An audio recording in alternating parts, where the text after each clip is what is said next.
La haute montagne, principalement à cause de l'altitude et des fortes pentes, mais aussi du froid et des variations de température en fonction des jours et des saisons, est un terrain propice pour l'action des agents d'érosion avec des paysages spectaculaires.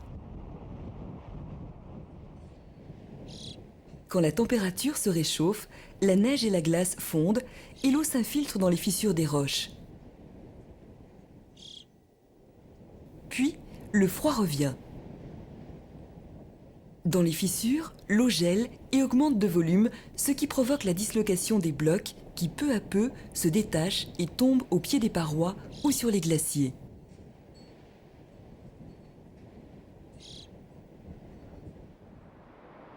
Vers l'aval, on peut observer le torrent qui naît de la fonte du glacier, ainsi que la vallée en forme d'auge, creusée lors des dernières glaciations, à l'époque où les glaciers étaient beaucoup plus importants qu'aujourd'hui et occupaient toutes les vallées des Alpes.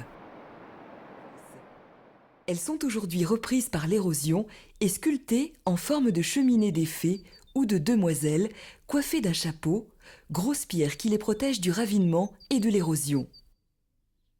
Afin de comprendre leur formation et d'assister à leur naissance, il est intéressant d'avoir recours à une expérience de modélisation.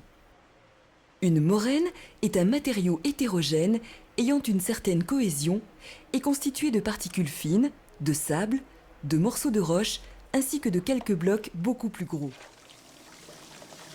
La colonne, située à l'aplomb des grosses pierres, se trouve protégée et reste en relief. Ainsi s'ébauche une cheminée de fées dont la vie est toujours éphémère.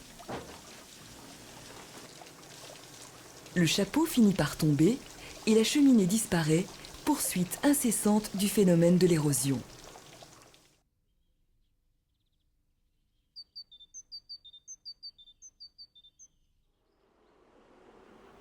Ainsi va l'érosion, qui, en fonction des lieux et de la nature des roches, façonne une multitude de paysages différents et change jour après jour l'aspect de la surface de la Terre.